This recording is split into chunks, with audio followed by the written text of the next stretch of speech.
Bilirsinizmi, həqiqət ondan ibarətdir ki, Allah sevdiyi qullarını sınağa çəkər və bu sınaq vasitəsilə də onların dərəcəsini artırar. Bu gün ümmət olaraq çətin vəziyyətdə olmağımızın səbəbi də məhz elə budur.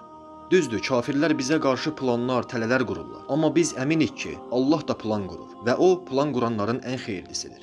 Allahın planı hər zaman mükəmməldir. Biz onu anlamaya bilərik, amma nəticə etibarilə o mükəmməldir. Daha yaxşı anlayasınız deyə sizə çox qısa bir əhvalatdan bəhs etmək istəyirəm. Davud aleyhisselamın dövründə bir qadın var idi. O qadın bəzi şeylər toxuyub satırdı. Satdığının bir qisminə uşaqları üçün yemək alırdı, digər qisminə isə sabah işləmək üçün materiallar alırdı. Eləcə bu cürdə həyatını davam etdirirdi. İçinizdə heç elə yaşayan olubmu qardaşlar?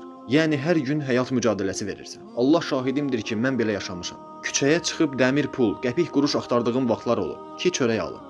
Rəbbimə and olsun, Allah şahidimdir ki, hər gün sözün əsl mənasında yaşam mücadiləsi vermək nə deməkdir, onu hiss etmişəm. Və bir gün həmin qadın Davud aleyhisselamın yanına gəlib çox qəzəbi şəkildə soruşur. Ey Allahın nəbisi, Allah qəddardır, yoxsa rəhimlidir? Davud aleyhisselam belə bir sual qarşısında həm əsəbləşir, həm də təəccüblənir və cavab verir ki, əlbəttə ki, rəhimlidir. Nə üçün belə bir sual verirsən axı, ey qadın, deyir. O zaman qadın ağlaya-ağlaya başına gələnləri danışır. Bazardan qayıdarkən bir quş qəfildən əlimdəkiləri aldı və uçdu. Uşaqlarım indi acdır. Nəyim var, nəyim yox idisə hamısı o zəmbilin içində idi. Onsuz da güc bəla ilə dolanırdım. İndi o da getdi əlimdən. De görüm indi mənə, Allah qəddardır, yoxsa rəhimlidir? Kənardan bu mənzərəyə baxdıqda mövzu həqiqətən ciddidir. Sualın cavabı da çətindir.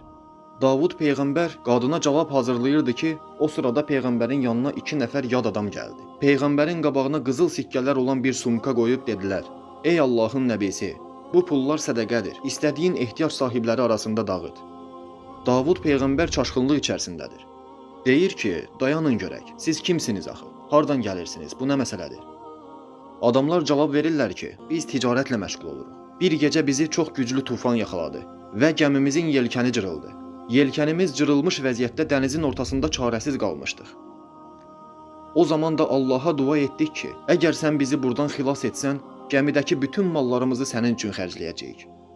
Sübhanallah, bir zaman sonra bir quşun ağzından üstümüzə bir zəmbil düşdü.